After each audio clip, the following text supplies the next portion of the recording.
and today we're going to be talking to Clint and Faith Mills from the Against All Odds pulling team. How y'all doing today? Hey, Sarah, how's it going? How are you? Good. Hey, listen, I just wanted to get a quick interview with y'all and talk about how you got into pulling and eventually talk about how the truck evolved to what it is now. So for those that possibly out there don't know you, can you give me a quick rundown of year, make, and model of the truck and what class you pull in and some basics? All right. Well, we pull in the 3.0 Limited Pro Stock class, diesel four-wheel drive. The truck's a 2006 Dodge Ram 2500. Used to be the truck that drove down the road every day. Started in the street class, and then kind of got hooked on it a little bit and moved through the ranks a little bit, work stock, and then took a year off here and there. And, back when it was 2.6, we started pulling 2.6, threw some weights on the front, went out weekend pulling, and just kind of got roped in from there. And then it was, became almost like an addiction and needed more of it. And then we just got a little further and deeper along. The truck got gutted. We stripped the interior, started, shaving weight wherever we could, and then got to the point where there was no turning back. So the truck was no longer a street truck. And then, just became pretty much fully a pulling truck. It was a four-door short bed at the time, and we were limited to running with some of the longer wheelbase trucks, feeling that the longer wheelbase trucks have a little bit more of an advantage. So we felt maybe take some time off and redo the truck, and brought it to where it is today. So. Right. You've been pulling for quite a while too, because I remember when I first started coming around like the Mappa and Tuckahoes and stuff like that. I think it was like 2012, maybe something like that. And you guys were already pulling. You guys were already pulling 2.6, and I know you've been pulling religiously at least since 2015. You're hitting a lot of pulls and going to Rudy's and stuff like that. I mean, how long have you really been traveling around and hitting like the bigger pulls like Scheid and Rudy's and going places that you really the normal everyday person only dreams about going to? Right. So I started pulling in 2010. And then when we really got serious was probably about 2013, 14. I think when we started first putting the weights on the front and first moved into 2.6 was a 2013 or 14. Back then EFI was just kind of coming out for the common rail stuff, rock motors. So we were starting to dabble with that. And we just, the first year we went to Rudy's was like, I think that might have been 2015. In the fall. And we went down there for that and just kind of opened up like a whole new breed of pulling. It was, I think there might have been like 20, 30 some trucks in 2.6 then down there. And it's quite a different feeling when you go against 20 or 30 trucks or whatever that big number is. When you're used to pulling, I know our little area, we're lucky because we have Buck Motorsports Park kind of like in our backyard, and it tends to draw in quite a few trucks from, neighboring states and stuff. But what was that feeling like to you when you went to your first big event after being at all of our quote-unquote podunk pulls? I mean, what was that like to pull against some guys that you've only heard their name or seen their photos on Facebook or something? Well, being on Facebook, I watch pulling all across the country, and you see all these trucks, and you're like, wow, this truck's really run good. wonder how we would stack up against them. And then, you go down there and you're looking and like, they're all here, and it's like, we look almost like a peon. Mm-hmm. Mm-hmm. And then, at the end of the day, they're just like we are. And, they may pull a lot more than we do. Sometimes I think there's some of the guys out in Ohio, they have like 7 or 8 pulls within like a 8 to 10 day stretch. So that's like their second job out there. But when you get to run with them, and then realize that you're pretty much comparable to them, and your truck runs just as good as they do. It's like it's a good feeling. Right. Right. I know when I watch Shide, I haven't been to Shide yet. I always have a points hook or a points race or something that weekend, and I haven't been able to get out there. But it's pretty cool for me to see you guys go out to Shide. And I always call you, we're all one team over here. So, our East Coast trucks or whatever. And it's like, oh, those are all our guys. Like, and you guys are getting in the top 10 or top 15, and it's like 50 or 60 some trucks in a class. That's pretty cool. Like, yeah, all of our guys are going to finals. Like, that's pretty neat for me.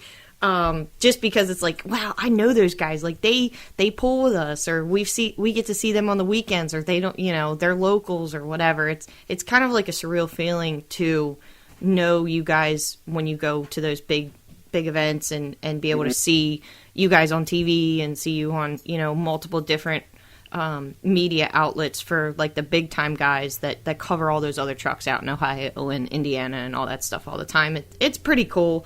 I like to see you guys go out there and do well. And is that your plan this year, is to hit some of those pulls? I know you went down to Diesels and Dark Corners, and Rudy's unfortunately isn't having pulls this year, but Shide I know they've moved to Wagler Motorsports Park now. Or is that your plan to travel around a lot more, or what are you kind of gauging your season to be, given that we have a season?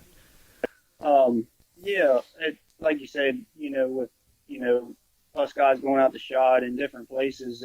I think it was 2018 we went out to Shide for the first time, and we placed 4th out of 54 trucks that night. They didn't have a qualifying session because of the rain, and we were just on cloud 9 because we didn't think it was possible, that we could go out there and run with them guys. But at the end of the day, that's how things fell. A lot of things, went our way, and we just had a great run, and it was, it was amazing feeling, But far as traveling this year, let's see how things go. We're excited about running your 3.0 class this year, the point series, if we can get that, ever get to pulling this year. Yeah. So we're excited to run that. I think we'll have a great group of trucks. Everybody I've heard from, I think it's going to be a really stacked class this year on the East Coast. I think that would be a place to be. So hopefully, everybody that said it's going to come out, and we'll start to pull guys from different states over here, because they're going to say, hey, this looks like a really awesome group of trucks. Let's go see how we stack up against them. Oh yeah, I'm so totally excited about this year, and now that you brought that up, I've been talking to quite a few tracks and different places, and they're calling me and they're like, well, when do you need to know by, or what do we have to, we still want to try to salvage the fair or salvage this and that. And I said, yep, well, we're running, so we're running with you, or I'm finding somewhere that's going to let us run, and we're going to run. So right. And a lot of places are cool with that. They're like, oh, well, if you're coming regardless, then yeah, we're good to go. I know I did talk to Sheekleyville a couple days ago, and they said, yep, we're ready to go. And I said, yeah, well, we're ready. We're coming. So whether you guys have the fair or not, I mean, we're going to pull that weekend. So they're good to go. And And I did talk to Plainfield, and they said, "Yep, we're good. Even if we have to close the stands down, we'll at least get it going." And I think that's going to be something that's cool this year, is the media contracts that we got for the different coverage and stuff for you guys. And I think that's pretty cool that we're going to be able to have, the every single class filmed and get your driver interviews and that sort of thing. I'm pretty excited about that. I think that's going to be really cool, and for you guys to get out there a little bit more, it's probably going to make your sponsors happy, and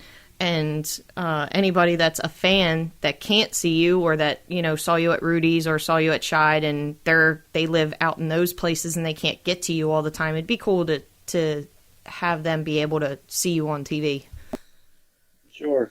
I know for us down on the East Coast, Eastern Shore of Maryland here, we have very few local pools, so anytime we can get a class video or video, or we post a video online, there's so many people that come by the shop, or say, "Hey, you pulling any this year?" And I can say, "Hey, just check Facebook out," or share this video out there, and check it out, because they might not get the opportunity to see the truck on the track anywhere local, but they can go online and see it. So that's pretty neat. Right.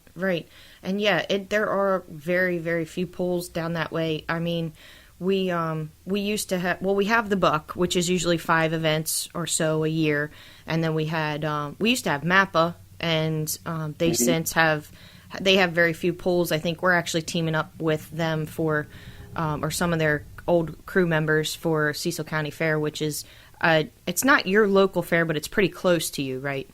Yeah, next county over. So it's usually one that we always look forward to hitting, but we haven't been there in a number of years, because it kind of, I don't want to say got dismantled, but you hate showing up and being the only truck there, right? Maybe in your class, you know what I mean? But it's been a couple of years since we've been there, but we always enjoy going. Well, I did want to tell you, if it's been a couple of years since you've been there, so I've had 2 events there since they put the new track in, and you're really going to like that place now. Because before they used to have like a horse arena track type of deal, and Jared Logan and his crew came in and dumped, it was like, I think, 60-some loads of clay in there. And it is nice, and it's clean clay, so not demolition derbied up clay. So this year we're going to pull on a track that hasn't seen a derby yet, so that's pretty cool. But yeah, I think that'll be a good track if anybody is local to Cecil County Fair, and you guys can get out there. I'm sure this is going to hit a lot of people that are local to you or local to that area, because that's mainly our fan base area. But I think that if anybody can get there, that's probably our localist to home poll that we have going on. Are you planning on running I know you're planning on running the SS Pulling Series with us this year, and that's going to be pretty cool. I think we had 16 or 17 of you guys committed to running the series this year, so that's going to be a really cool class. I'm really excited about that. Are you planning on running anywhere else? I know you frequent the Buck a lot. Buck Motorsports Park, and luckily this year we don't have any conflicting dates with them if they're able to have any of their pools. So are you planning on running there as well? Yeah, if we have an off weekend or whatever. I mean, Mike's always been good to us, giving us a class. And last year, I don't know if it was last year or year before, I think we went to him and, had a little conversation about just, payout and purse money and entry fee and stuff like that. And he was 100% in agreement with us, and he doubled the payout indefinitely for that class. So it was, I mean, he works with us really good. Yeah, I think it's like $600 or something to win now, right? Isn't that what he raised it to up there? Yeah, bucks, I think, and he waives the entry fee, and I think driver and one crew get in for free. I think as where before we had to pay to pull and then pay to get in the gate, right? And I think it was only like $300 to win. So he definitely stepped up to the plate there. But he's been pulling there since since I've been pulling, and yeah, he's been good to us. But yeah, we like to travel. Yeah, you bought a new toter home, right? Yeah, that's kind of probably the nicest thing that I've gotten. I've had a few dualies, and then when you got Faith, and then her dad, and some other people that go with us, other guys that always go and help me, Frank and Aaron or anybody. Really, it's tough with 3, 4 people and all your luggage. If you're going away for the weekend, the dog. You can't make it happen in a dually almost. You can, but it's tough. So about for I don't know, since 2018, I've got this idea in my head. I was going to get a toter home, and I sold I had a Ram dually in 18, and I had it for like 5 years, and I said I'm going to sell it and put a down payment on a toter home and get a toter home, and things didn't work out, so then I was without a truck for a while, and so then last year.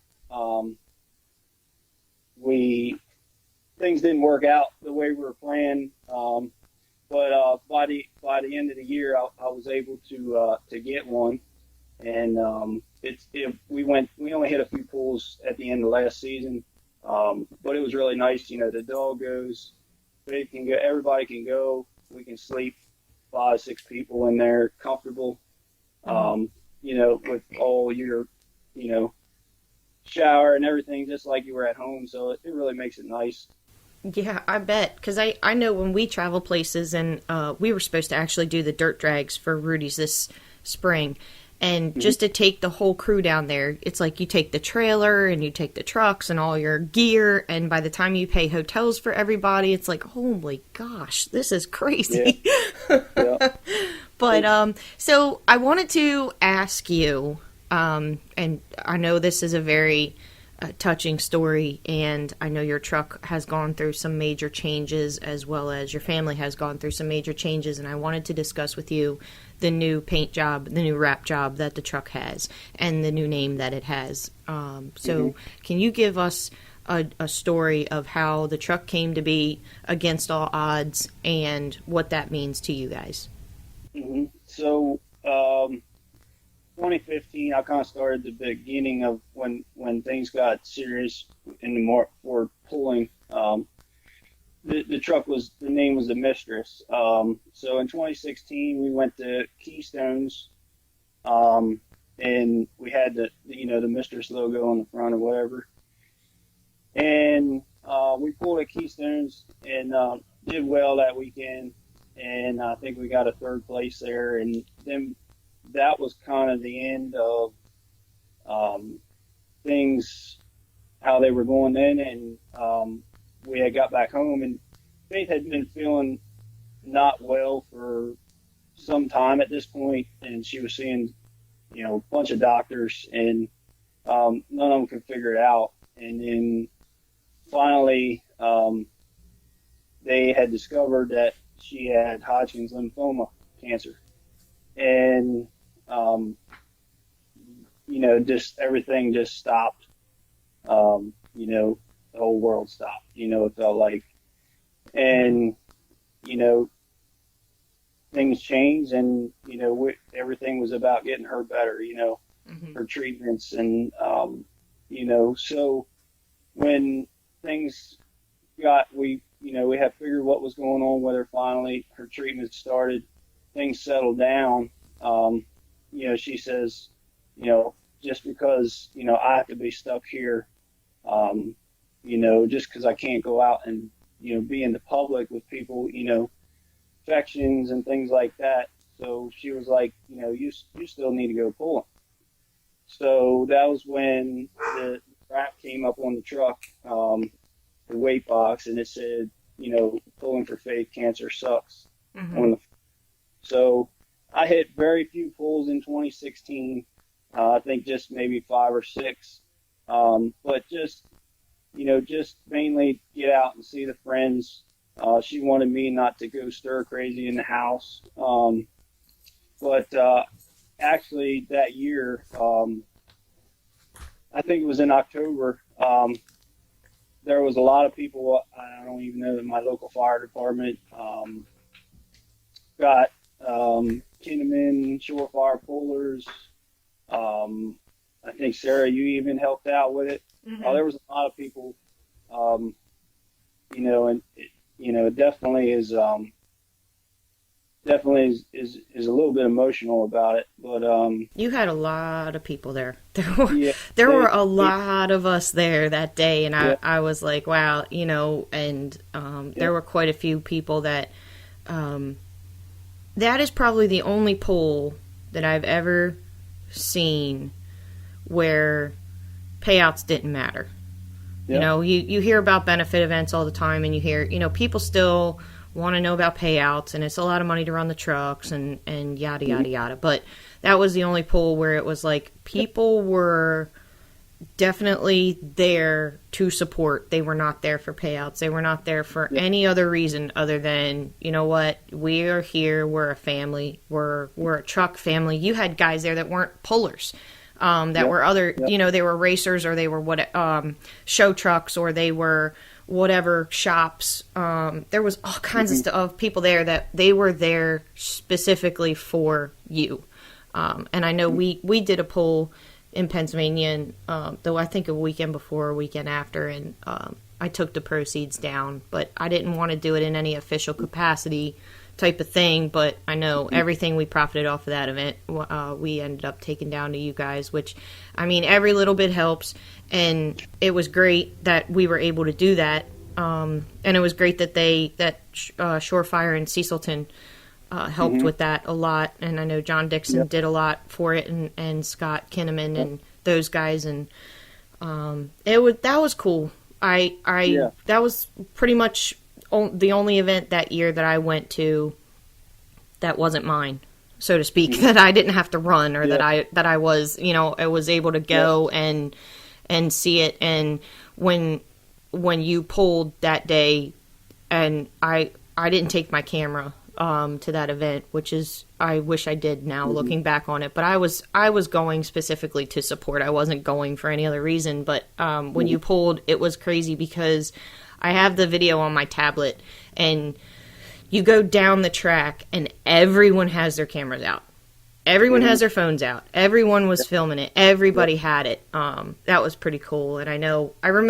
I now remember you saying that about you going to pulls without her earlier Mm-hmm. that year, because I remember going to the Buck that year prior, and I live fed your pull. I didn't know when Yeah, you were yeah, coming, but I live fed that class, and I had sent it to her because I was like, I don't yeah, really know when you're yeah, pulling, but I know you're coming up. But I yeah, think that's cool that live feed, or that Facebook has that live yeah. feed, because for situations like that, it Mm-hmm. was cool that she didn't get the video after you had ran. I mean, it had a 2-second delay on it, but it was almost, like she could see it as it was happening. So, she didn't have to wait on a phone call to see how you did, or something Mm-hmm. like that. That was pretty cool. I'm glad I was able to be there for that, and I was able to film it. And my phone wasn't dead for once. No, that was great. Like you said, she was able to watch from home. And that's a good thing about live feed and everything. But yeah, the pool, like I say, we can't thank everybody that had a hand in that enough.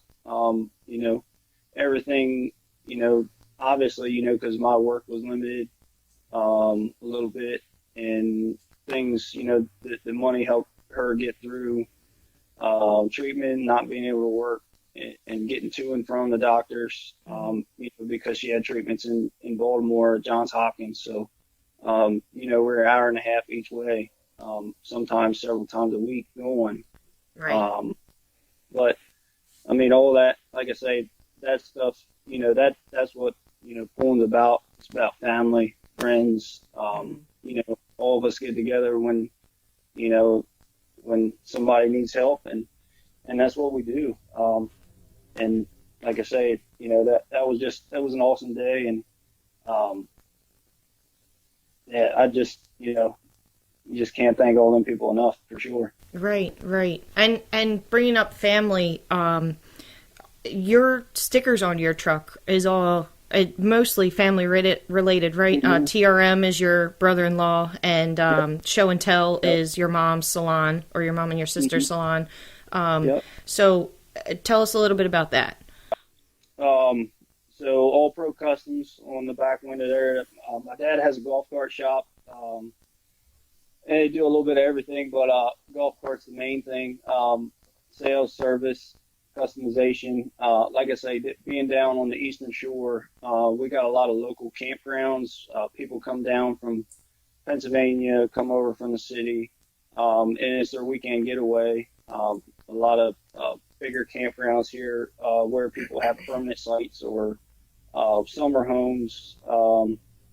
And they come down. Everybody has a golf cart, and um, dad and them stay busy in the shop with that.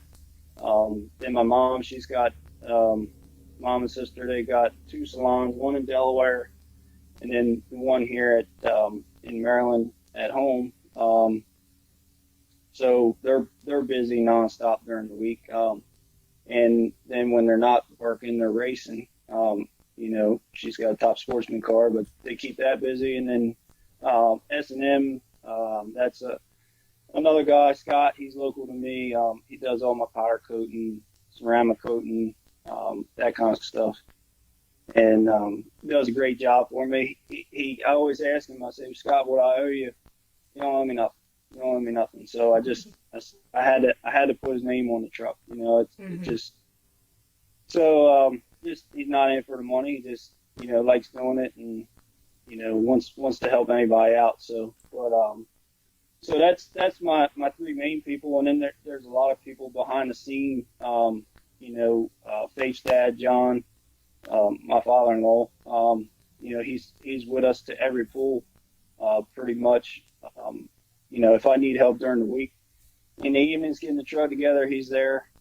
After work, he works with my dad, so I work there all day working on carts, and then if we got to get something together that night, he'll stay there with me that night to get it together. That way we're ready for the weekend. My buddy Frank, he goes. We went to Shad. He flew out to Shad. He was there. We went to Georgia. He was there. He's always there. Even if I'm at work and I can't get time to, work on the truck, get something that needs to be done, I can say, hey Frank, can you tackle this week? And he's there. He's semi-retired, but he's there. Whatever I need.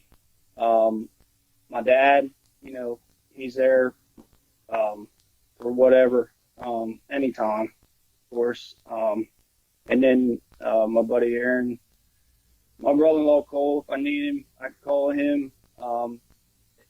There's so many people, Faith, if I need help, a lot of times she's, say, hey, we're going here this weekend, load the truck, get things ready, get our clothes ready. She can do that, or she can be out in the shop, wrenching with me if we need it. So, there's just, big family oriented. We go as a family, we do as a family, and friends, and like I say, it's and that's what keeps it going. If I didn't have those people, I can't say that I would do it like I do, because it's not fun to me if you're just out. If I'm out there, if I'd be out there working on the truck myself, getting the truck ready, doing everything it needs to do every week. Say to see it run, if not more excited than I am, so that's what makes it so fun, Right, right. Yeah, and Faith's So, always helping you. I've seen her do your tire pressures and stuff, and she films all the time. She's got her way that she wants it filmed, and that's that. yeah, She does a good job at that, too. yeah, But it takes a village, I think, to get a truck down a track, especially a truck on your level or higher. It really takes a lot. You need a tow vehicle, and you need, XYZ. It's tough. And, if you go down the track, and like you said, on our side of the coast, it's very difficult. There's not a lot of media companies that are able to film you guys or take pictures or whatever. So you need that data, from those videos and stuff to be able to go back and look at and make some tweaks if you need to make them or whatever. And it's really a nice deal to be able to have a group of you going. Somebody can hear something somebody else didn't, or somebody can see something somebody else didn't. But the fact that we have camera phones and stuff like that now, you can see a video, whereas before you needed to have different people everywhere alongside of the track to hear every little thing that it was doing and figure out what you needed to do to make it better and all that.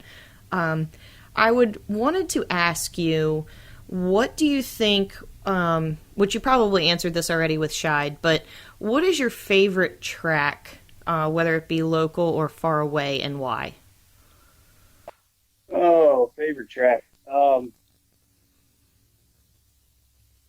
Honestly, I don't say that I think we have, but we went to Georgia, Diesels and Dark Corners last fall. That was a good track. The event was awesome. The payouts were great. It wasn't like, we were at a PPL sanctioned pool or anything like that. So things were really smooth. There wasn't like major tech in and stuff like that. So it was just that everything was laid back, just because it was kind of like, that's how they do things down there. Everything's a little bit more laid back in the South. Just kind of the atmosphere was pretty cool. The announcer, everything's pretty cool. And I say you could talk to a lot of people that I've watched that pool live for a couple of years now, and it's fun to go. And then, of course, a lot of our local stuff is fun. You go to the Buck, and there seems like there's usually a lot of guys local to me that go up there, because it's probably one of the most local pull and dirt drag venues that are around here to us. Mm-hmm. So a lot of guys, they go there, and sometimes they can see the truck up there, and so we enjoy going there. But we like going anywhere that all our guys, a group of guys, are going to be.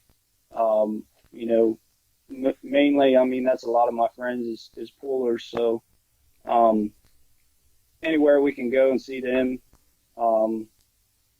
is a good weekend. Yeah, so. It's crazy, isn't it? It's like you have this one little hobby. I quote unquote, I use quotes around the little, but you have this one little hobby that turns into this lifestyle, literal lifestyle. And you have all these people that, like, we're all going crazy right now because we can't go pulling. And so New England, this isn't their normal pulling time anyway. They don't usually start pulling until June. But I'm like, how can you guys only pull, like, June to September? Because we're pulling, like, March to November where we are. So the fact that we weren't able to get the diesels in at Keystone. That was canceled. All of our April stuff had been canceled, and most of May is now canceled. I know the Buck canceled their May 9th, and we had to cancel our May 2nd. And I think Beast of the East is, unless I missed the memo, but I think Beast of the East is the first one, right? The 16th of May. And then, we're 2 weeks after that at Plainfield. But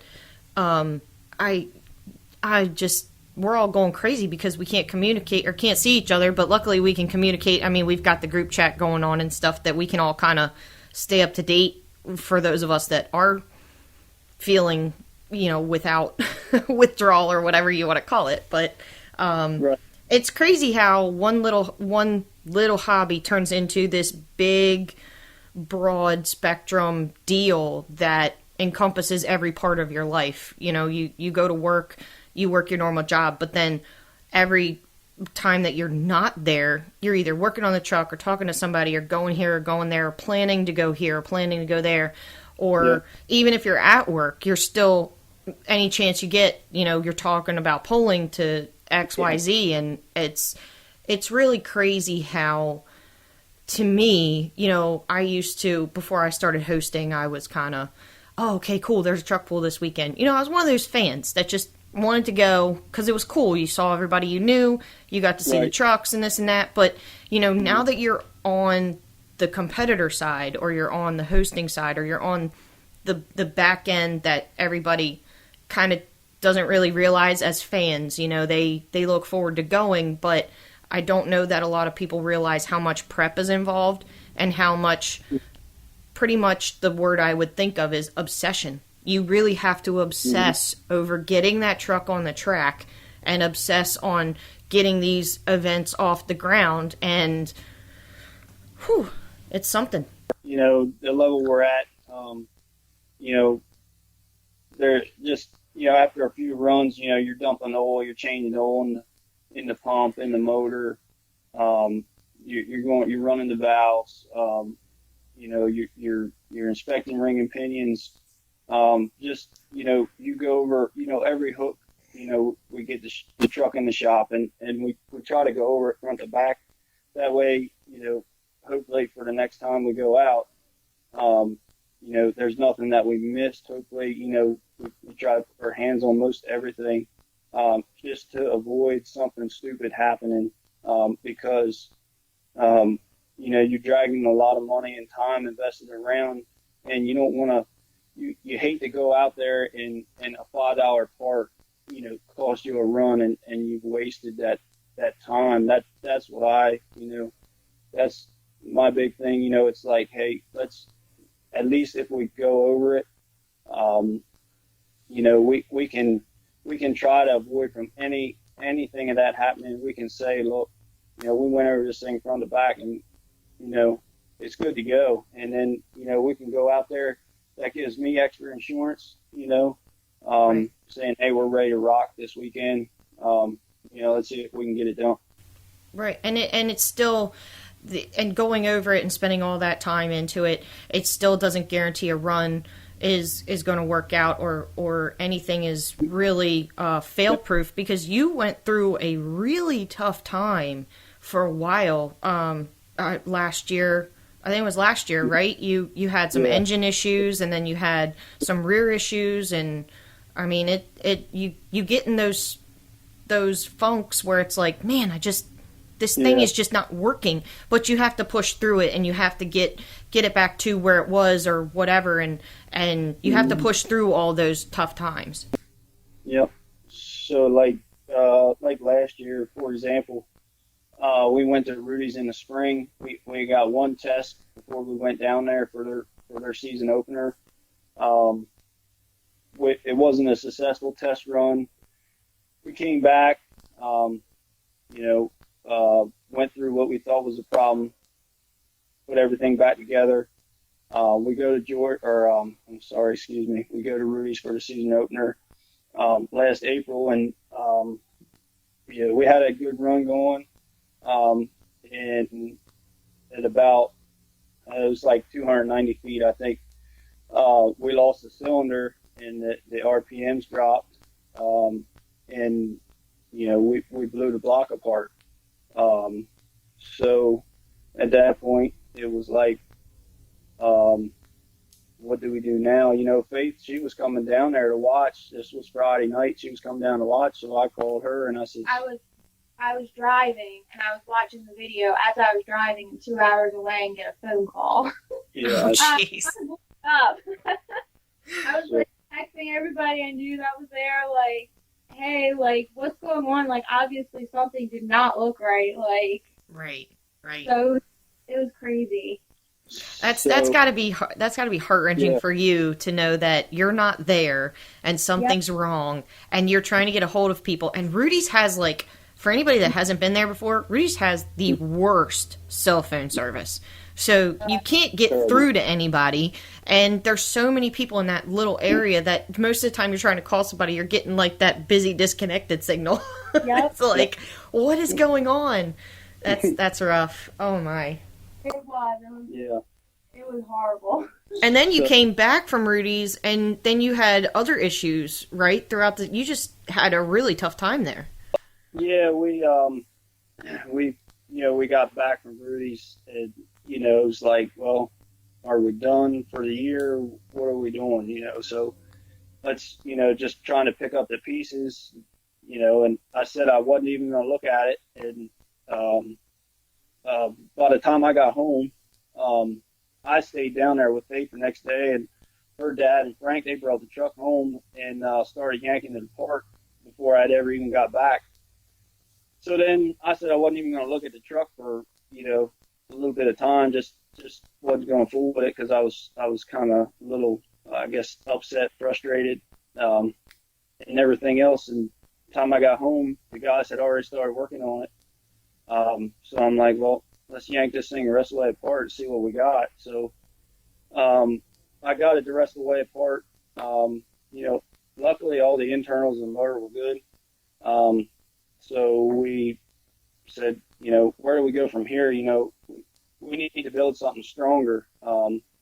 So kind of upset a few people, but I kept things under wraps, as much as I could, just trying to get something together and get out before the end of the season. And Patrick O'Brien and guys down there worked with them, and they got me a motor together.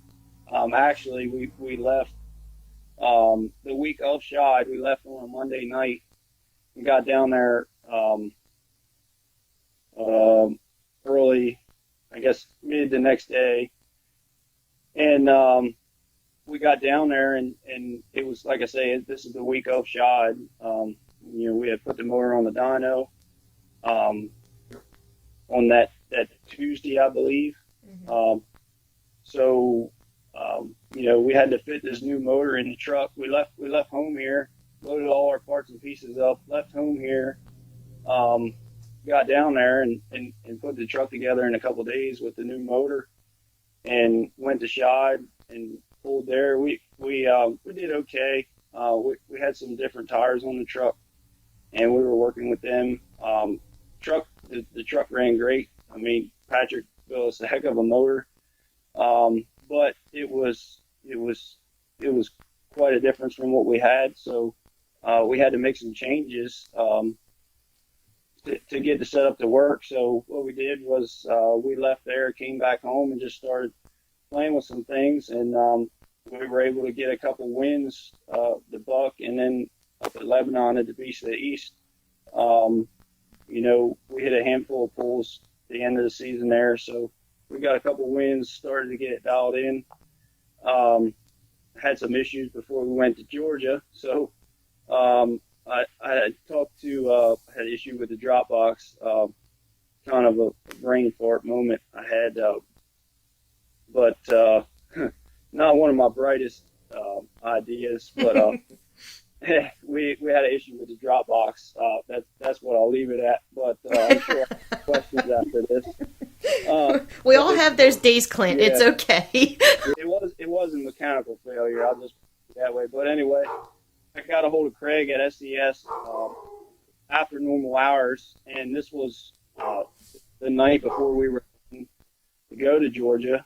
And so I got with him, and he said, look, Hunter's night. He said, I'm about, I think, an hour and a half from him. That I'll run him a case, and I'll get Hunter to bring this case to Georgia. And I was like, well, you think we can get it together down there? He said, yeah, I think it'll be fine. So off we went to Georgia with, at this time it was with a motor, but no drive on. So we got down there, and Hunter brought us the case, and, we put the darn thing together. He had give us a little bit of hand. He had pulled with him a little bit before, so we put the thing together, and we pulled that weekend. So it was like I say, I mean, without the guys helping me, I mean, we went down there without a drive line, put it together, and we went to Kentucky before Shad without a motor and got it together both times. So it's like I say, I mean, just it was a long year, rough year, but we had a lot of fun, and like I say, that kind of got the truck to where it is now. But hopefully we'll have another good season. coming up, and hopefully with not as much breakage. We all hope that same thing for you Yeah. and everybody else pulling.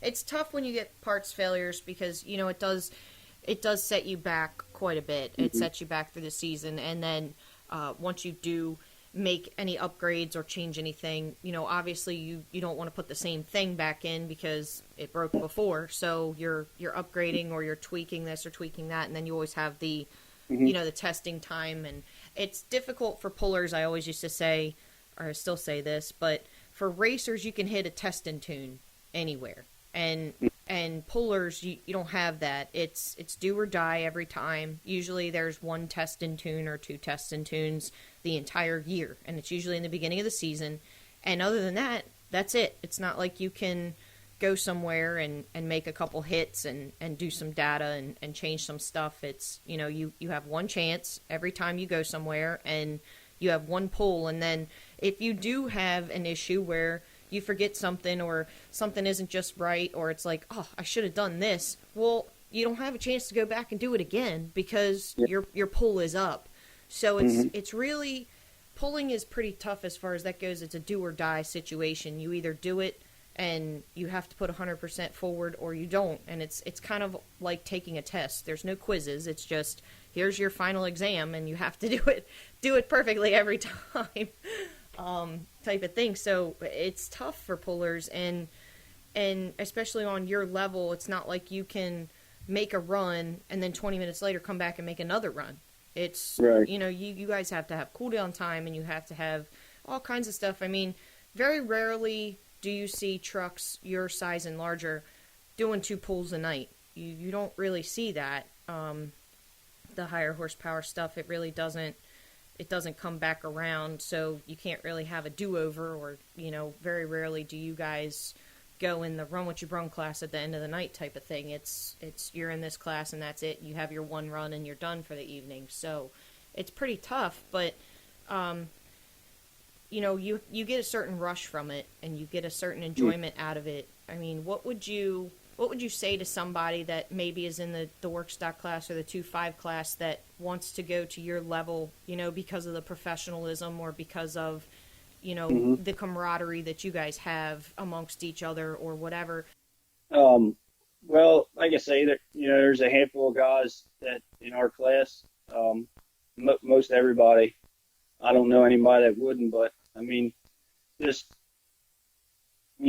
kind of decide where you want to go, and then I just when I was kind of getting into things, I just started talking to people, going around the pits. Hey, this is cool. Just walk around, talk to the guys. It might seem a little intimidating, possibly. I've been told that before. But, really, I'll talk to anybody. And I know, most all the guys in our class will come up to us, ask guys how they done it, ask them, their opinion. I don't have any problem, trying to give somebody, my best opinion, because at the end of the day, the more people we get in the sport, is going to make it better for all of us. Keep the sport going, evolving. So, just go around, check on things. I mean, that's kind of when I was building my truck this last time. I had went to Shide because I enjoyed going and seeing a lot of trucks, but all the chances I get, I was walking around the pits, looking at stuff, talking to people, saying, what are you guys doing for this? And like I say, that the feedback I got was good, lots of pictures, and then, you get those things, and then you can get some of your own ideas and put your own spin on it. And, that's kind of how we did. That's how we built our truck around, just different things that we thought that would be cool. And that's the best advice I could give for somebody, to get out there and just get out in the shop and just start building, take advice from anybody that's willing to give it. Go check out things. like I say, at the end of the day, the more people we get in, the longer the sport's going to go. And like you said, a lot of you guys, it's pretty intimidating. I mean, for me as a promoter, until probably last year, I was still intimidated to talk to some of you guys. Not you, obviously, because I've known you guys for quite a few years, but some of those guys in that class, I'm the promoter, and I'm still intimidated to go talk to some people. So I think it's just the way that it is, and I don't think that there's anything anyone needs to be intimidated by. I think you guys really are. You're very approachable. I think that there's no reason to be intimidated by you guys, but you're not gonna push your trucks on somebody. You're not gonna push your way on somebody. So if somebody wants to know something, you really need to go up and ask, because if you don't go up and ask, you're really not gonna know what these guys have. You're not gonna get the ins and outs of their trucks. Most of them don't care if you want to crawl around or look under the hood or whatever. Most of them will try to talk to you, especially now with the 3.0 smoothbore class coming to be like the main thing. The smoothbore really changed a lot of stuff. Not a lot of hush hush, secret, blah blah blah. It's yep, this is what we have, this is what we run, here's what I've got, here's what you got. And you guys, you probably missed this last year. I don't know if it was like it where you went anywhere else, but that class, they all tech themselves. I didn't really have to mess with it. I didn't have to line them up. I didn't have to babysit, quote unquote, everybody. It was pretty much, they all came as a group. They all parked as a group. They all got each other over the scale at the same time. They got themselves in the lineup. And I think that's what makes it intimidating to some people, because they're like, wow, it makes it look like you guys are a pack. And it's intimidating to go up to any member of the pack, because you know that the rest of the pack is there. But I think that if somebody has something, it doesn't matter what it is. If it's a Ford or Dodge or Chevy or whatever, we have all of them. We have somebody in all, if you have a GMC and you want to go talk to somebody, walk up to Kevin or walk up to Weaver or walk up to those guys. They don't mind talking to you. And if you have a second gen, walk up to Walker or Denny or somebody, or if you have a common rail, walk up to you. And just wanted to say, you had said, about having the common rail, but the truck is a third gen, but when we built the new truck for 2018, we went to a mechanical motor. We had some issues with the common rail, just didn't feel that it was advanced enough, but they've made leaps and bounds since then, and the motors are really comparable, but we did go to mechanical setup. So how was that compared to when you swapped that out? Was that a huge learning curve for you, or was that? Yeah. When we went to the new truck, we stretched it, and then redid everything front to back. If driving the truck was totally different. One being the long wheelbase, two with the mechanical engine, and three having a lot more power under the hood. But there's definitely a little bit of a learning curve there. Driving it different, learn how to bring it out of the hole and different things, and then with the 4-disc clutch now, you can drive it more so with the clutch. But like I say, it was definitely a big swing, change of things when and starting in 2018, to current, getting everything down the track, and just changing our whole way. How before we were using a laptop for everything, to tune the truck and everything like that, but now we're still using a laptop. The only thing we're doing is we're not tuning it, we're just looking at data to be able to. Does it help at all? And I imagine it does, but I'm not gonna make that assumption. But does it help at all with your mom being in racing? Well, like I say, I've been around racing since I was forever. But a lot of that technology, I feel like they're farly advanced in in the drag racing world, just because there's so many more companies, businesses that have been in drag racing. I mean, drag racing has been around since the beginning of time, but tractor pulling, there's advancements in tractor pulling that, but I feel like drag racing has kind of led the way to some things, like the data acquisition, for example, like all that I was able to watch and learn from what they had going on with the drag car, and I was able to use some of that when building this truck. What sensors to run, which company to go with, what just different things like that, or as chassis setups, and like I say, not everything transfers over, but a lot of it is a similar principle, and you might just have to tweak a couple of things. But there was a lot of things that Dad, he's built and worked on all Mom's cars, so he knew a lot of that info, and we applied a lot of that to our truck. And then now we've made some changes, getting more data, but yeah, I do feel like it has helped along the way for sure.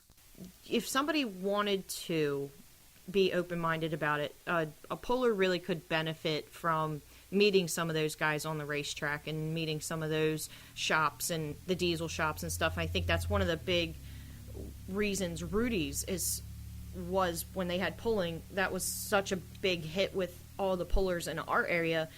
It seems like everybody I knew went down there. Even if they didn't have a truck, they just went down.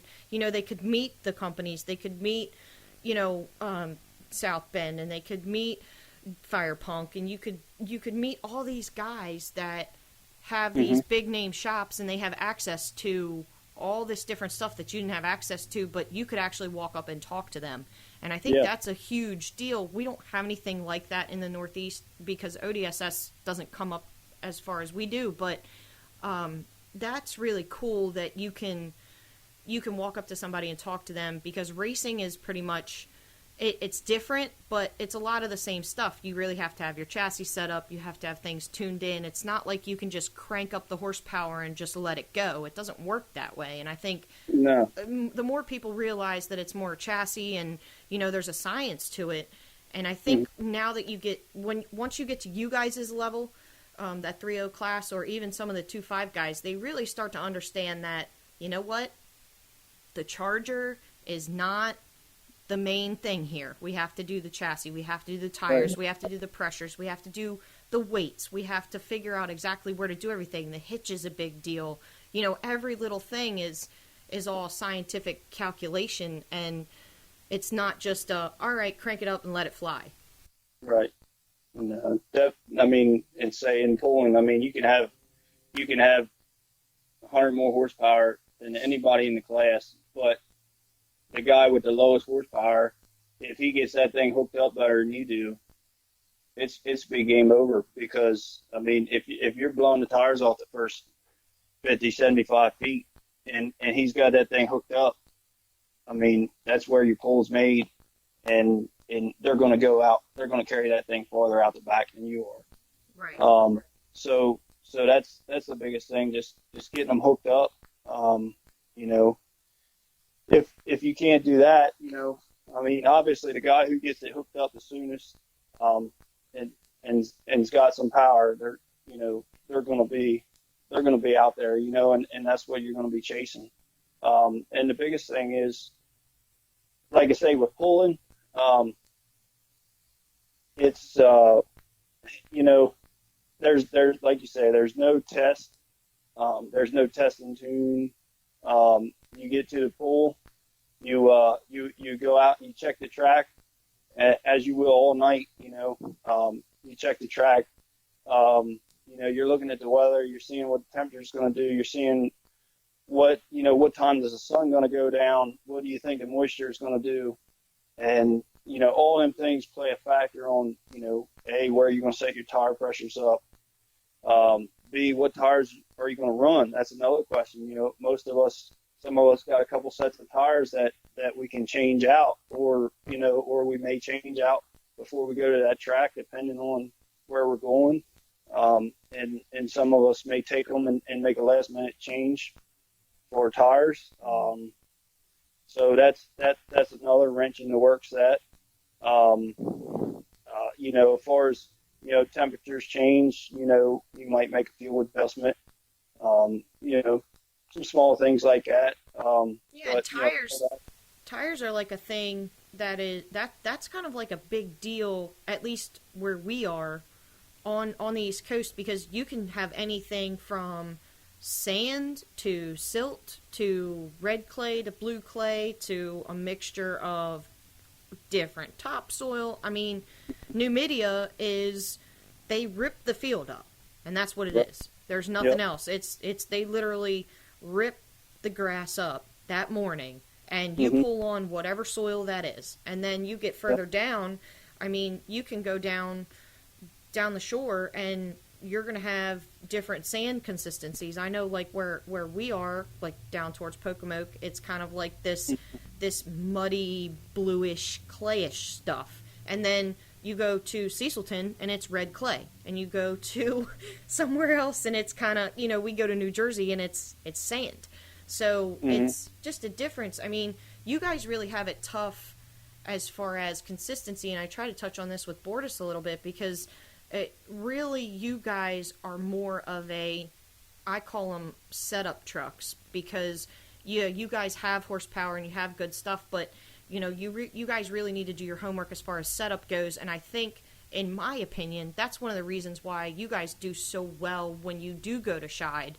And I mean, it's not just one or two of you; it's every one of you that goes out there does extremely well. And I think that's because you guys have to do so much calculating on your home turf that when you get out there on a nice track, it's like, oh, okay, this is nice. We could just, it's not like we have to figure out what the consistency is and figure out which tires are going to work and figure out this and that. It's clay, and there you go, and that's that. Yeah. We've definitely got to be versatile out here where we're at. In different areas of the country, they're more of like, can be a little more set it and forget it, Right.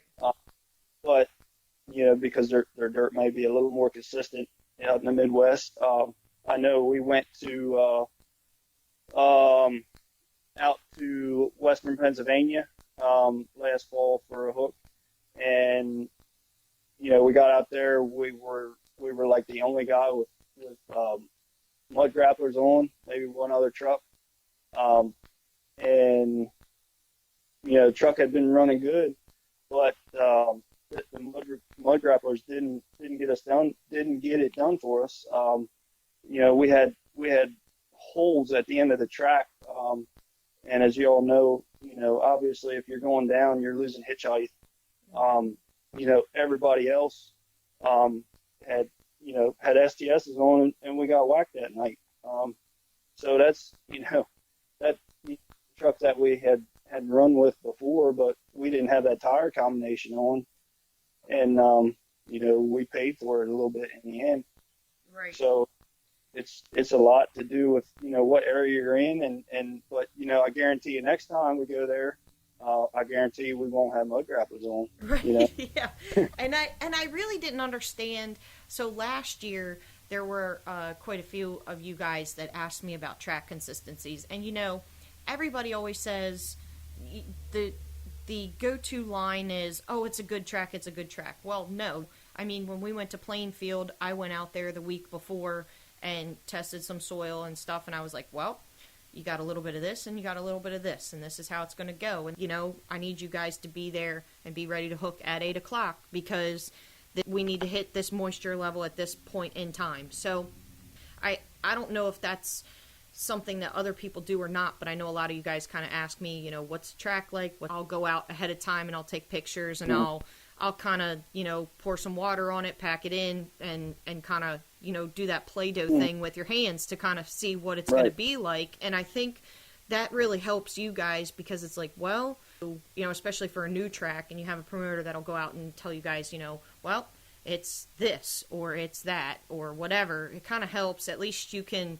pick your top 2 sets of tires to take. I mean, you don't really want to take your mud grapplers if it's a BFG or a right. you know, a Trux's Right. track, but you know, you can definitely let you guys know. And I think that more promoters out there need to be more conscious of that, because if you tell somebody it's a good track and they're used to red dirt motorsports track like Rudy's or, you know, Diesels in Dark Corners, and the way Chad gets a track, and you come up here to some of these tracks that we consider good, they're going to be like, wow, this is junk.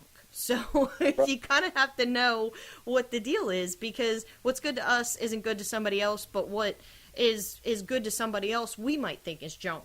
So it's kind of, you really need to be a little bit more conscious when you're a promoter or when you're somebody that's telling somebody, you know, what the track is like. Don't just say it's good. Like, let them know, like, hey, there's a little bit of sand in it, there's a little bit of clay, there's a little bit of silt, there's a little bit of whatever, so that we kind of know what's going on here. Yeah, sure. The big thing, like you were talking about STS, is the big thing with them is they're a very versatile tire, and but they're also a very soft compound. And you know, one thing we found with them, you know, we try to keep them rotated side to side to keep the edges sharp, but a bad track will destroy the edges of them things, and that's what makes them tires. But sometimes you have to deal with that, because that's just how it is. Right. But like they're, you know, they are an expensive tire, and you know, guys like to say, you know, they try to keep them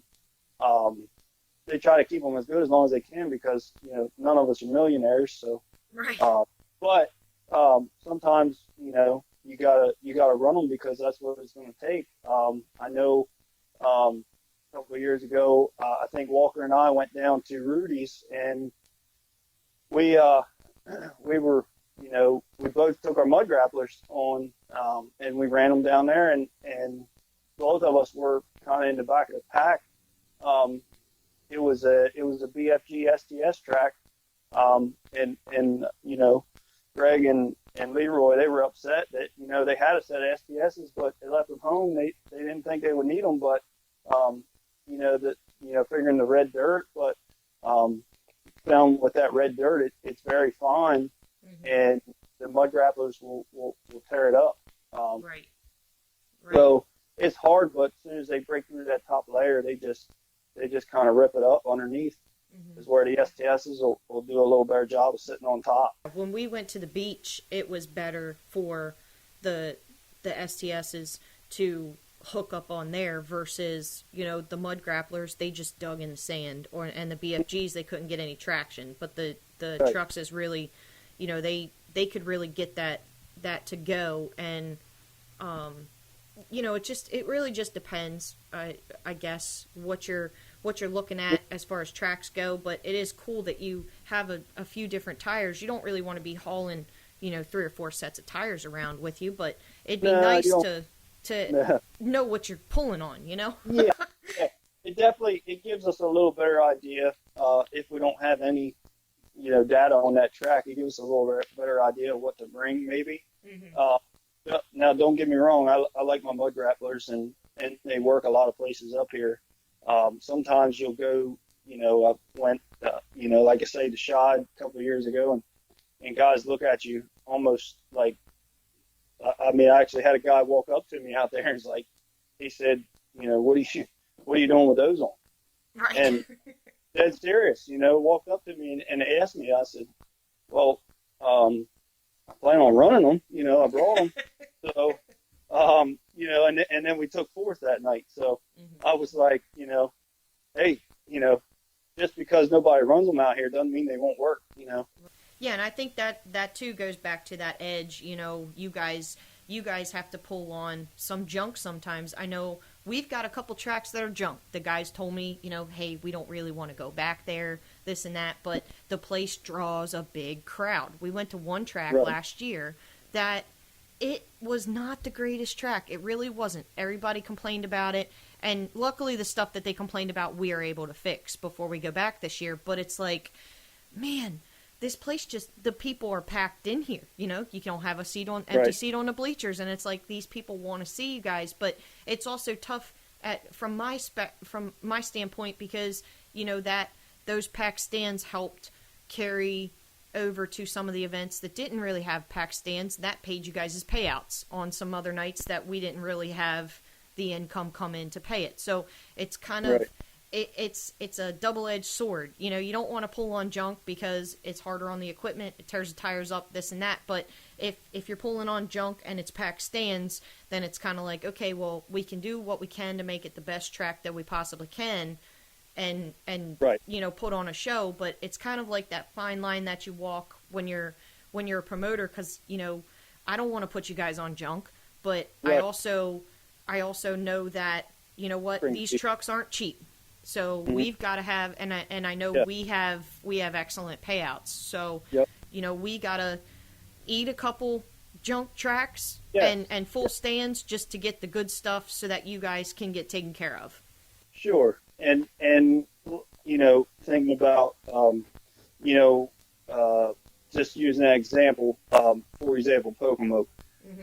I know a lot, you know, some of the 3-6 guys, you know, they hate going there, one, because it's so far down the shore, but two, the track's not the greatest. But also, I mean, the other thing it does on the other side of things is, you know, it levels the playing field, you know, for guys. It makes it more of a setup track, you know, where, you know, it's going to narrow that horsepower gap between the class, you know, where it's not going to be so much, you know, horsepower winning it. It's going to be, hey, you know, who takes a good line, you know, who hits the setup on the head, you know, and that's what makes it fun also, you know. In our class, any given night, you know, you show up, you got no idea who's going to win, you know, because the trucks are so tight. Right. So, you know, it brings it down to driving, setup, tires, what line you took. And also the biggest thing, you know, I haven't even talked about is, you know, your number draw. I mean, that can win or lose you a pull. I mean, if you draw a late number and the sun's going down, you got a good chance. And if you draw an early number and the sun's going down, you don't have as good a chance as somebody that's going to be 8th or 9th in line, you know. Right, unless the track's falling apart. Track falls apart, then, you know, you're on the other side of things. You're like, you know, you're standing there watching that whole class just thinking, that track's going away. You know, that track's going away. And that's a whole lot better feeling than hooking early and then watching the rest of the class and the track getting better and better. Yeah, and they're all passing you, and it's like, oh, man, this is bad. Right. Yep. How many spots have I dropped now? Right.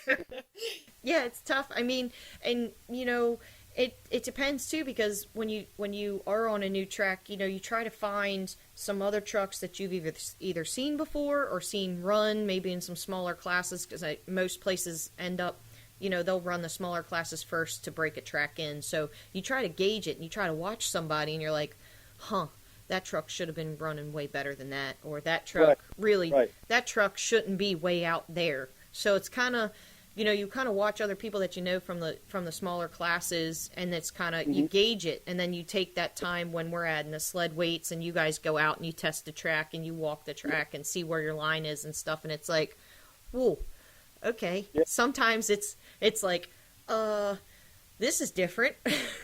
Yeah, and that's, you know, like you say, that's got to be another thing. You got to be aware of what's going on.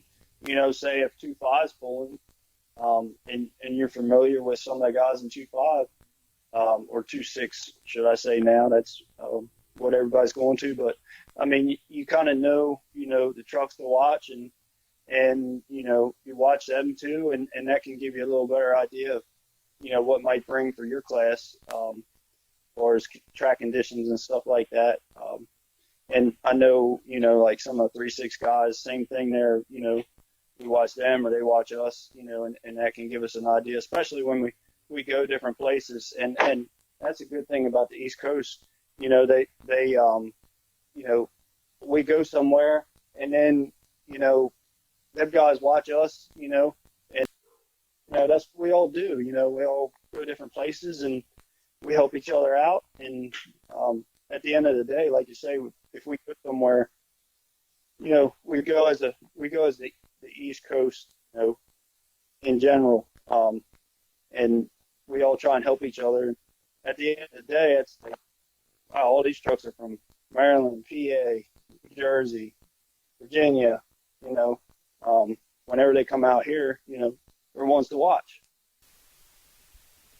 Right, right. And I completely agree with that. And I think that another thing good about this East Coast is, there's a lot of different series. There's BC East, there's the Buck, there's us, there's East Coast. I think Interstate has since done away with their 3.0 class, but all of those that I just mentioned, and you guys can pull anywhere. You don't stay with a series, up to you guys' level. Those trucks really go anywhere. So you can go to BC East one weekend and you'll see the same guys that you'll see with us in 2 weeks. So you guys all travel around together. It's kind of like, within that 4-hour radius or 5-hour radius, everybody kind of travels around the same area in the different classes. So you'll see the same trucks time and time again. You'll create new friends with people. You'll meet new people. They'll know how your truck runs. They even film you guys sometimes and post it and tag you and such. So it's cool to see people in other classes, even if it's not with your home-based series, they'll still post pictures, or they'll say, hey man, what happened? Or why does it sound like this? Or, hey, that was a good run, or whatever you did really worked, or whatever. It's kind of cool too, because you go other places in the country and they kind of stay with their own little group. They'll stay in that club, or they'll stay here, or you'll have 1 or 2 guys that might travel. But with all of us, we try to hit as many of them as we can. I know, even though I'm a promoter, I still go to as many of them as I can. Like, I'll go to the Buck, I'll go to Beast of the East, I'll go to East Coast, I'll go wherever. If I'm in the area or I can get there and I have an off weekend, we're going. So it's kind of cool too, where you'll see guys weekend in and weekend out, and it doesn't matter who the promoter is, you guys all still go. Yep, we do. And like I say, in years past, if we don't have something going on that weekend, we may go and hook with the Pro Stock 3.6 trucks with Coast or something, just to get a hook in, or give them guys some extra numbers in the class. Even though we know, hey, we might not have a chance, but hey, we get to run our trucks, we get to go out and see them guys, and get some data too. Right.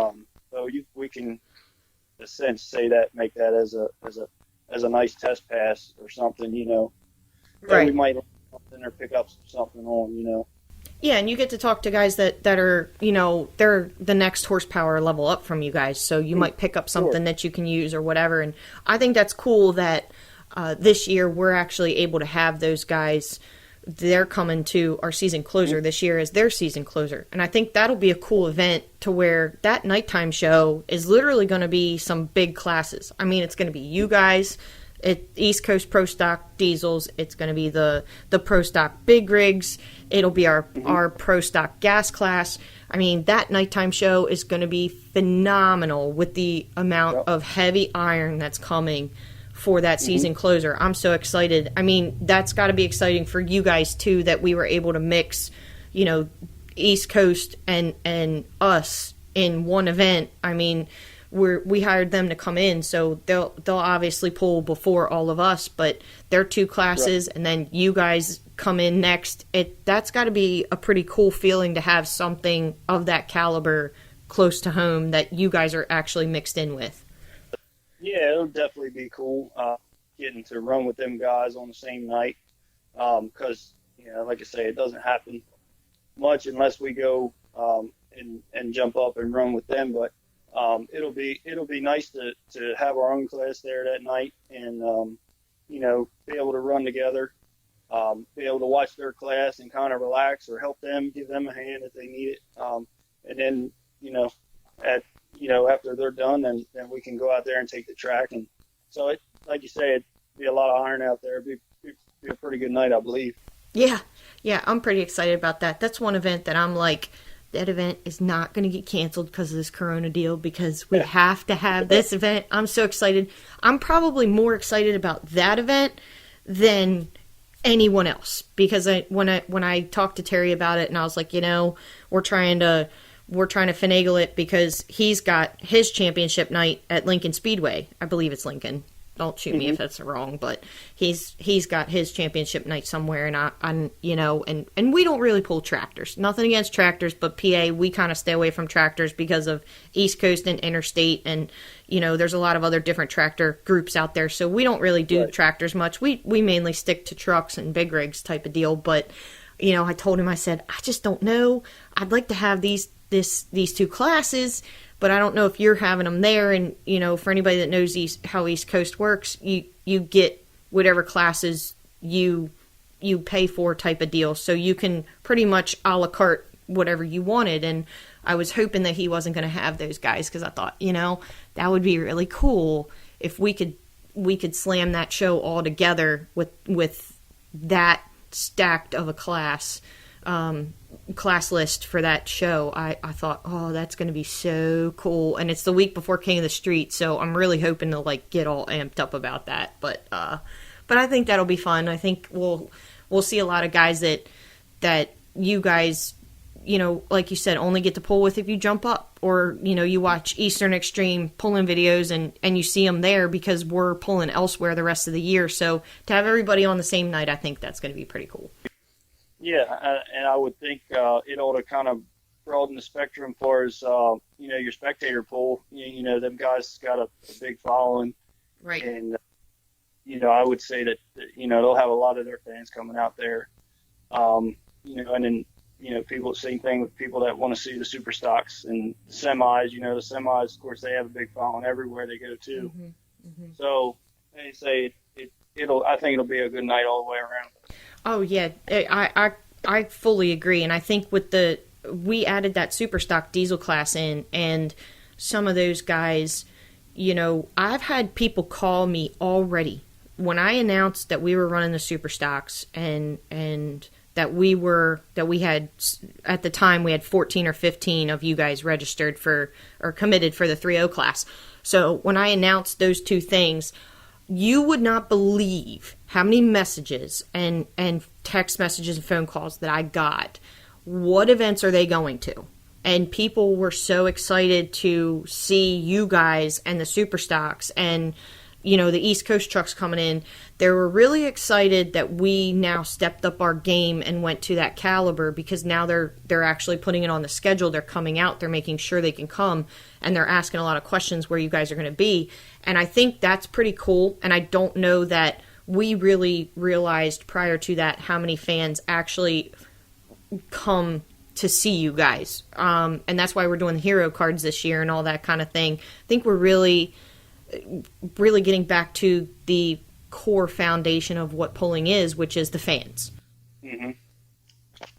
Yeah, because without them, it'd kind of be hard to put on an event, to raise any money for the sled or payouts or anything as such. So, I mean, we have to keep that rolling. And like I say, get guys, I know we've talked about this before, but different events such as job fairs. I'm not really a job fair, but I guess help me out, Sarah. Expos, things like that. Oh yeah, like the expos, or like the car shows, or any of the malls, or like the kids fairs or anything. I mean, schools have those little kids fairs, mini fairs or whatever they are, and you can take stuff and show and tell and all that. I think that's really cool that we're starting to sign some of you guys up for that stuff this year, and we're the Corona thing kind of put a damper on it, but there for a while we had a lot of stuff scheduled for you guys, and it was pretty cool that anytime I would post in the group, there'd be any number of you guys like, yep, we'll go, yep, we'll do the hero cards, yep, we'll go meet the kids, yeah, we'll do whatever. And that's pretty cool that you guys are so open to, yep, let's go do it, let's go do all that stuff. Yeah, yeah. Like I say, I love getting the kids involved. That's the future um, of us. But like I say, those things are pretty neat. I mean, I go a lot of places. I mean, you wouldn't believe, if we stop off to a truck stop on the turnpike heading somewhere to a pool or wherever, you wouldn't believe the amount of people that walk up to you and say, "What is that thing?" Right. They don't have any idea about what we do.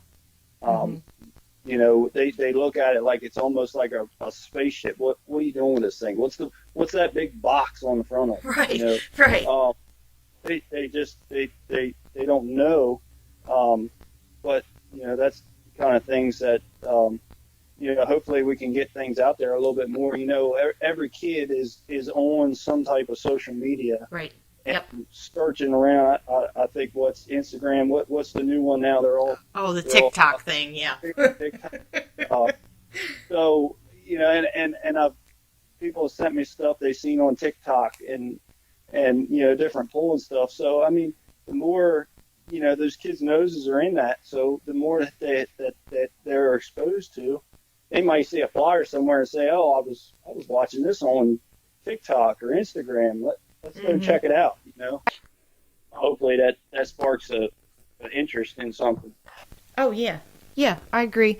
I think that I think it will help too. Like we were talking about with the hero cards and stuff. I think it's going to help once we can get the boxes of those cards in all you guys' hands, and it'll have your social media pages on it, and where you pull social media pages on it, and a little bit more about it. So if kids do look it up, or they are on the internet, or they check out the website or whatever, they can be like, oh, they're going to be actually in our town next time, or they're not going to be that far, and see if they can either come see it or drag mom and dad to come see it or whatever. But I think it's going to help too with having that meet and greet hour beforehand. Mm-hmm. Because we always have you guys tech in. You're teched in an hour ahead of time anyway.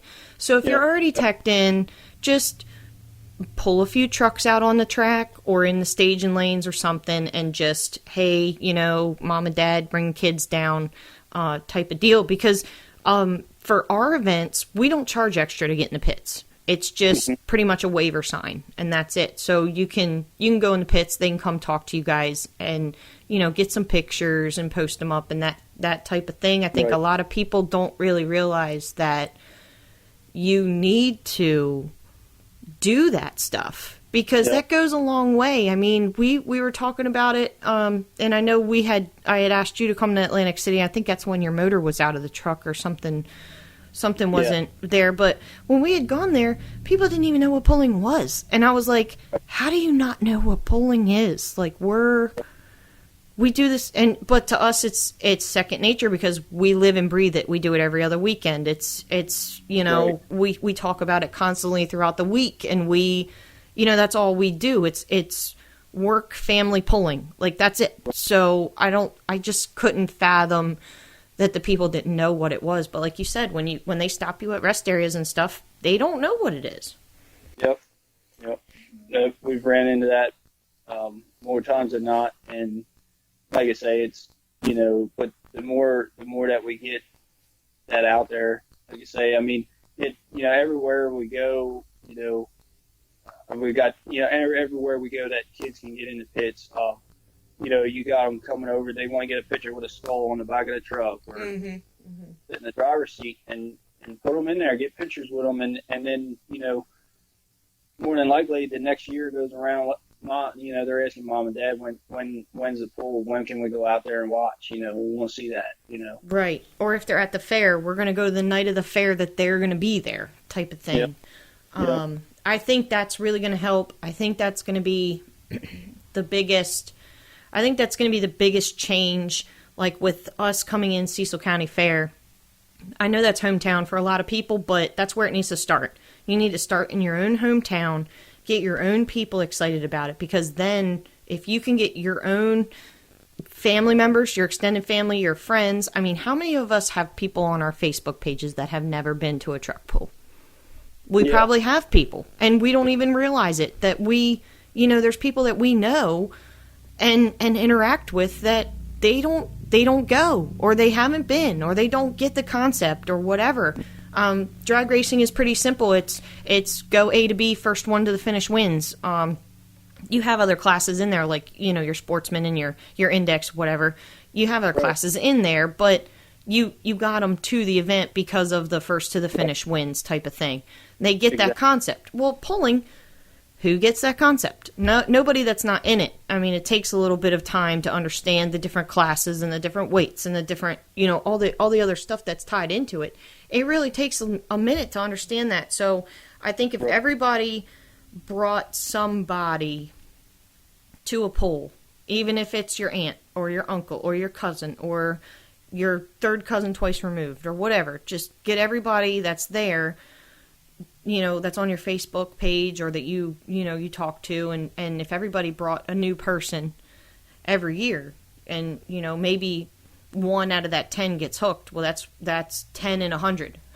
That's 100 in 1,000. So it just it snowballs. So I think it would be cool if more people looked at it like you guys did. I know you guys were one of the first ones that were like, yep, we're going to do the hero cards. Yep, we're going to do the meet and greets. Yep, we're going to be, you know, we're all about it, you know, that type of thing. I think it would help if a lot more people, you know, that's what you do these trucks for. You do it for yourselves, obviously, because it's your adrenaline rush and it's your hobby and it's your passion. But there's people in the stands that can't do that or don't know how to start or just want to go watch you guys. And, you know, that's what we do the shows for. I don't want to take up too much more of your time, Clint, but I really appreciate you guys taking your morning to talk to us and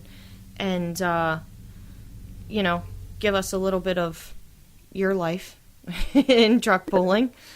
No, we're happy to share that with you all and everybody else listening. But we're excited for this year. I know, Faith, she's ready to get out and go, and just like me and the rest of us. So we're looking forward to breaking out of this lockdown or quarantine, whatever it is, and getting out there going pulling.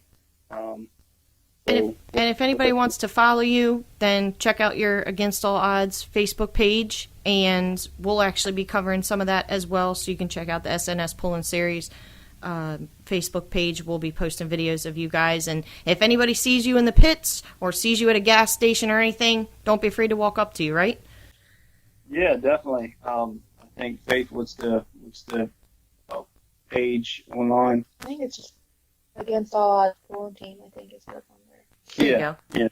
So give you a follow and check out where you're going, and then you guys will give us kind of like a heads up where you're going for the weekend type of thing. So if anybody does want to follow and does want to know where you're going and stay up to date on everything, they can check that out.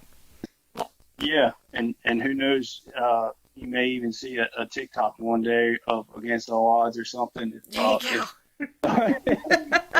There you go. That's like the new thing the kids are doing, that TikTok, man. There's a lot of people on there. I don't quite understand it yet. I've had people send me videos, but I've never personally been on it myself. But I know Faith, she has one, so maybe she can help me. Yeah, it's pretty much like Instagram, but it's all videos. Okay. So you can't really have like conversation. It's pretty much like Instagram, like the comments it's not like a Facebook thread where you can read all the comments and they all are relevant. It's pretty much just like Instagram, only it's for videos. Okay. So you can do it. It's no problem. Kids these days, the stuff they come up with. I'll bet to her. Yeah. Have Faith do it. She's your PR person. Yeah, well, it was... Yeah. Well, it was great talking to you guys, and I hope that you stay safe and have a good one, and we will see you hopefully in May at one of the pulls if we're able to have them. That sounds good, Sarah. Well, we'll hopefully see you in May, and we can get back to our normal life. Yeah. As they say. Yeah, we need to get back to it. We need to go see our pulling family. Yeah. That's the big thing. That, being able to talk to some of them guys on the phone, but it's not the same as being able to hang out and have a conversation face to face. So right, we're looking to that. Yeah, yeah, definitely. Well, you guys take care. I'll catch you later.